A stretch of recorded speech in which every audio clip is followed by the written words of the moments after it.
ओम श्री गणेशाय नमः। जय श्रीमन्नारायण, जय आदिशक्ति माता, जय भोलेनाथ, जय माता पार्वती। दोस्तों, फाल्गुन मास महात्म्य कथा अध्याय 25। आइए श्रवण करते हैं फाल्गुन मास कथा अध्याय 25। इस कथा में श्री नारद जी कहते हैं, राजन, एक दिन राजा पुरंजन अपनी विशाल धनुष, सोने का कवच और अक्षय तरस्कर धारण कर अपने 11वें सेनापति के साथ 5 घोड़े के शीघ्रगामी रथ में बैठकर पंचप्रस्थ नाम के वन में गया। यद्यपि राजा के लिए अपनी प्रिया को क्षण भर भी छोड़ना कठिन न था, किंतु उस दिन उसे शिकार का ऐसा शौक लगा कि उसकी भी परवाह न कर वह बड़े गर्व से धनुष बाण चढ़ाकर आंख करने लगा। इस समय असुरी वृत्ति बढ़ जाने से उसका चित्त बड़ा कठोर और दया शून्य हो गया था। इससे अपने तीखे बाणों से बहुत से निर्दोष जंगली जानवरों का वध कर डाला। पुरंजन के तरह तरह पंखों वाले बाणों से छिन्न भिन्न होकर अनेक जीव बड़े कष्ट के साथ प्राण त्यागने लगे। उसका वह निर्दयतापूर्ण जीव संहार देखकर सभी दयालु पुरुष बहुत दुखी हुए। वे इसे सह नहीं सके। इसी प्रकार वह खरगोश, सुअर, भैंस, नीलगाय, कृष्ण मृग, शाही तथा और भी बहुत से मैदे पशुओं का वध करते करते राजा पुरंजन बहुत थक गया। तब वो भूख प्यास से अत्यंत शिथिल हो वन से लौटने पर राजमहल में आया। वहां उसने यथा योग्य रीति से स्नान और भोजन से निवृत्त हो कुछ विश्राम करके थकान दूर की। फिर गंध, चंदन और माला आदि से सुसज्जित हो सब अंगों में सुंदर सुंदर आभूषण पहने। तब उसे अपनी प्रिया की याद आई। वह भोजन आदि से तृप्त हृदय में आनंदित, मत से उन्मत्त और काम से व्यतीत होकर अपनी सुंदरी भार्या को ढूंढने लगा, किंतु उसे वह कहीं भी नहीं दिखाई दी। प्राचीन भरी तब उसे चित्त में कुछ उदास होकर अंतपुर की स्त्रियों से पूछा, सुंदरियों, अपनी स्वामिनी के सहित तुम सब पहले की ही तरह कुशल से हो ना? क्या कारण है? आज इस घर की संपत्ति पहले जैसी सुहावनी नहीं जान पड़ती। घर में माता पिता अथवा पति परायण भार्या ना हो तो वह घर बिना पहिए के रथ के समान हो जाता है। फिर उसमें कौन बुद्धिमान 3 पुरुषों के समान रहना पसंद करेगा? अतः बताओ, वह सुंदरी कहाँ है जो दुख समुद्र में डूबने पर मेरे विवेक बुद्धि को पद पद पर जागृत करके मुझे संकट से उबार लेती है? स्त्रियों ने कहा, शत्रु दमन मालूम नहीं। आज आपकी प्रिया ने क्या ठानी है, देखिए, वे बिना बिछौने की पृथ्वी पर ही पड़ी हुई हैं। श्री नारद जी कहते हैं, हे राजन, उस स्त्री के संग से राजा पुरंजन का विवेक नष्ट हो चुका था, इसलिए अपनी रानी को पृथ्वी पर अस्त व्यस्त अवस्था में पड़ी देखकर वह अत्यंत व्याकुल हो गया। उसने दुखित हृदय से उसे मधुर वचनों द्वारा बहुत कुछ समझाया, किंतु उसे अपनी प्रेयसी के अंदर अपने पति प्रणय कोप का कोई चिन्ह नहीं दिखाई दिया। वह मानने में भी बहुत कुशल था, इसलिए वह पुरंजन ने उसे धीरे धीरे मनाना आरंभ किया। उसने पहले उसके चरण छुए और फिर गोद में बिठाकर बड़े प्यार से कहने लगा।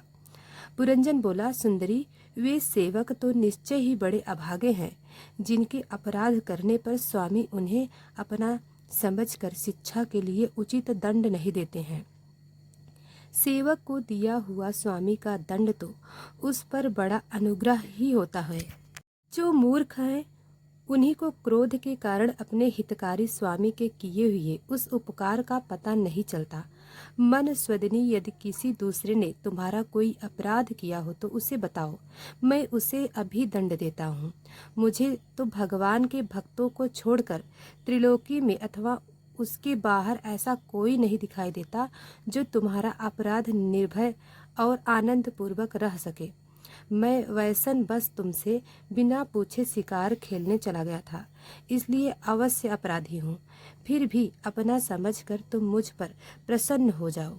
श्री नारद जी कहते हैं, महाराज इस प्रकार वह सुंदरी अनेकों नखरों से पुरंजन को पूरी तरह अपने बस में कर उसे आनंदित करते हुए विहार करने लगी।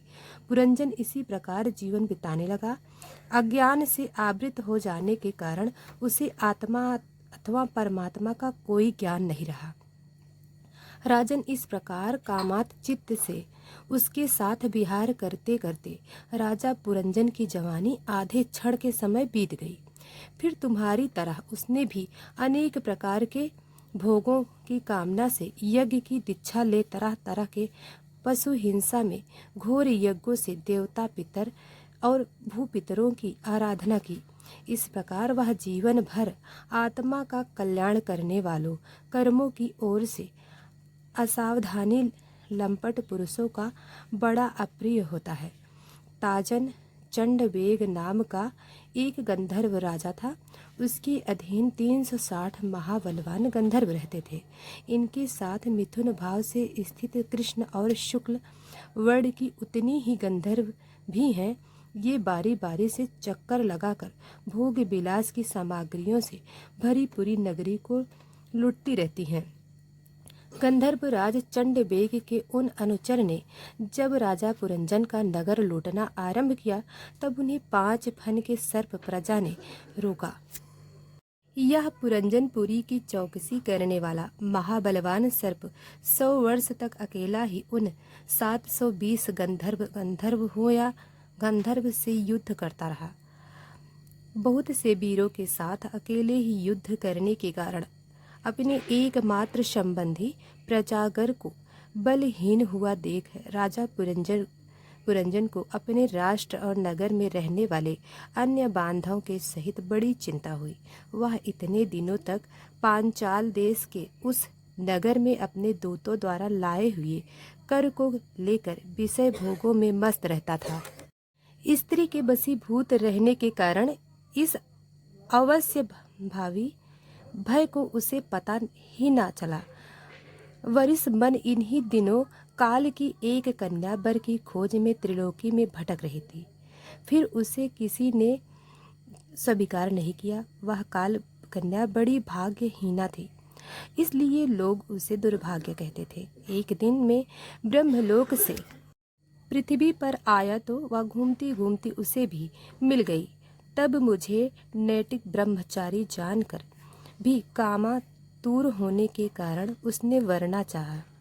मैंने उसकी प्रार्थना स्वीकार नहीं की, पर उसने कुपित होकर मुझे यह दूसरा शाप दिया कि तुमने मेरी प्रार्थना स्वीकार नहीं की, अतः तुम एक स्थान पर अधिक देर तक ठहर ना सकोगी। तब मेरी ओर से निराशा होकर उस कन्या ने मेरी सम्मति से यमन राज्य के पास जाकर उसका पति रूप से वर्णन किया और कहा, वीरवर आप यन में श्रेष्ठ हैं। मैं आपसे प्रेम करती हूँ और पति बनाना चाहती हूँ। आपके प्रति किया हुआ जीवों का संकल्प कभी विफल नहीं होता।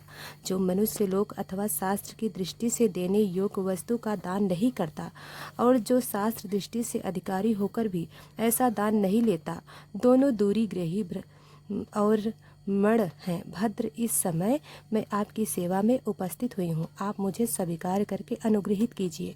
पुरुष का सबसे बड़ा धर्म दीनों पर दया करना ही। काल्य कन्या की बात सुनकर यमन राजा ने विधाता का एक गुप्त कार्य करने की इच्छा से मुस्कुराते हुए उससे कहा, मैंने योग्य दृष्टि से देखकर तेरे लिए एक पति निश्चय किया है। तू सबका अनिष्ट करने वाली है, इसलिए किसी को भी अच्छी नहीं लगती और इसी से लोग तुझे स्वीकार नहीं करते। अतः इस कर्म जनित लोक को तू अलक्ष्य होकर बलात् भोग तू मेरी सेना लेकर जा। इसकी सहायता से तू सारी प्रजा का नाश करने में समर्थ होगी। कोई भी तेरा सामना ना कर सकेगा। यह पजवा नाम का मेरा भाई है और तू मेरी बहन बन जा। तुम दोनों के साथ में अव्यक्त गति से भयंकर सेना लेकर सारे लोकों में बिरंगा। श्री नारद जी कहते हैं, राजन, फिर भय नामक यवन राजा के अज्ञानी सैनिकों पांचवा और काल कन्या के साथ इस पृथ्वी तल पर सर्वत्र विचरण करने लगे। एक बार उन्होंने बड़े वेग से बूढ़े सांप से सुरक्षित और संसार के सब प्रकार के सुख सामग्रियों से उत्पन्न